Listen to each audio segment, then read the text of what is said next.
Indigenous populations have suffered some of the greatest civil rights violations in our history, but they are very often left out of the civil rights narrative, particularly in the U.S. South, which is where a lot of this narrative takes place. Because they make up such a small percentage of the population, we often just don't think to include them in that particular discussion. The legacy of Indian removal from the 19th century is really prominent here. I mean, one of the only ways people encounter Native American history is when talking about the Trail of Tears. Native American civil rights are not about civil rights underneath the United States. They're about sovereign rights. And that is a big point of departure in the civil rights narrative.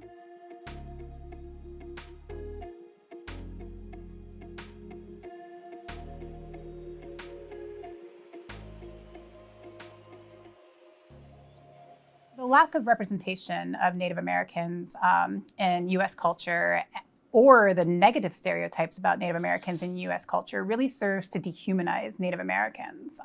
If we don't see them, we can pretend that they don't exist. And erasure is a significant problem that a lot of these cultures face. If we don't even account for them, then we don't have to deal with any of the problems we've created in their communities.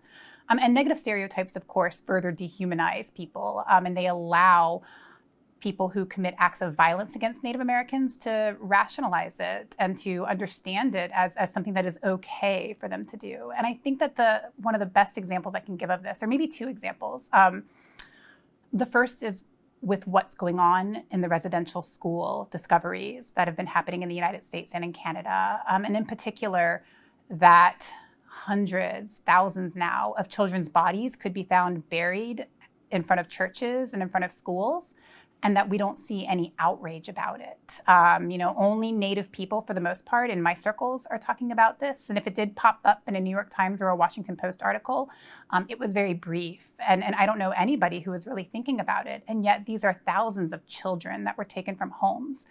We are more upset about what happens at puppy mills and at animal shelters than we are about what happened to Native American people. And I think that is not because we are bad people. I think that is because we don't interact or engage or think about Native Americans as people in our present enough. It sounds like something, even when we just discover it, it still sounds like something that happened to people in the past. And that constant rooting of Native people in the past and not including them in our present understanding of what's happening in the United States just continues to allow people off the hook for dealing with any of these problems in the present. And the second example I can give that is similar is the epidemic of missing and murdered Indigenous women and girls in the United States. Here we see hundreds and over 1,000 women who have gone missing or who have been murdered. And this is an epidemic we are not discussing. We aren't discussing it as a women's rights issue or a women's safety issue. We aren't discussing it as a civil rights issue. Where are these women going? What is happening to them? Why aren't their murders being investigated? Why aren't they being taken seriously? Why don't we care?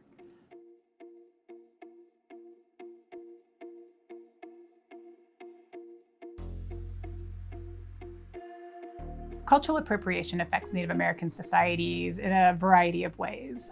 The first is that it steals from people. Cultural appropriation actually steals from living Native American people who are practicing their traditions, whether that's in clothing, whether that's in design, that's in jewelry making. When you appropriate Native American aesthetics, when you adopt them for your own and sell them, you are stealing from people who have already been stolen from significantly. And so the example I want to use here is smudging.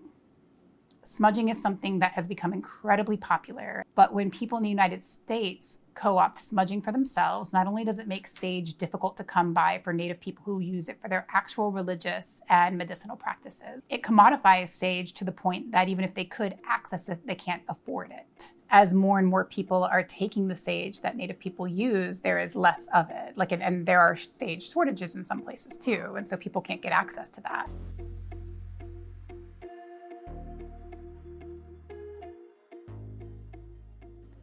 Native American communities and Native Alaskan communities and Native Hawaiian communities face a tremendous number of health disparities. Many of these involve heart diseases, liver diseases, diabetes are an issue, and I think that there are many reasons why this happens.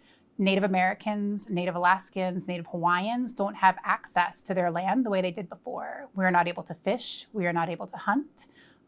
We are not able to grow the things that we used to grow. And as a result, We are completely dependent on canned goods, on imported foods, and that lack of access to healthy food, to being able to feed ourselves and to sustain ourselves, is a significant reason why we have poorer health outcomes. When I go back to visit my family and when I have spent time there, to listen to them talk about how they used to have access to places to fish, but now the US military has bases there, or there are hotels taking up every scrap of land that they used to use to feed themselves. You are not able to access that anymore. And so you're completely reliant on Western ways of feeding yourself. And I don't think that's been very good for us as a community, as people, to be divorced from that land, to be divorced from that knowledge, to not be allowed the sovereignty to feed ourselves.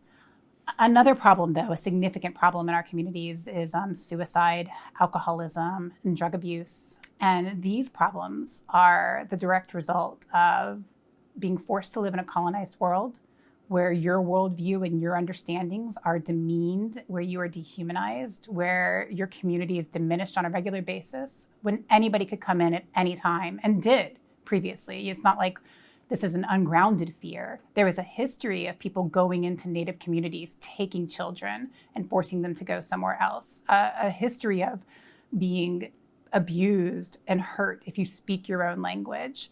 And so these are real fears and real concerns. You have to assimilate or you are likely to be eradicated. The legacy of those things live on in our communities. The alcoholism, the inability to cope with, all of the hardships, the intergenerational trauma that our communities have been given is a significant health determinant.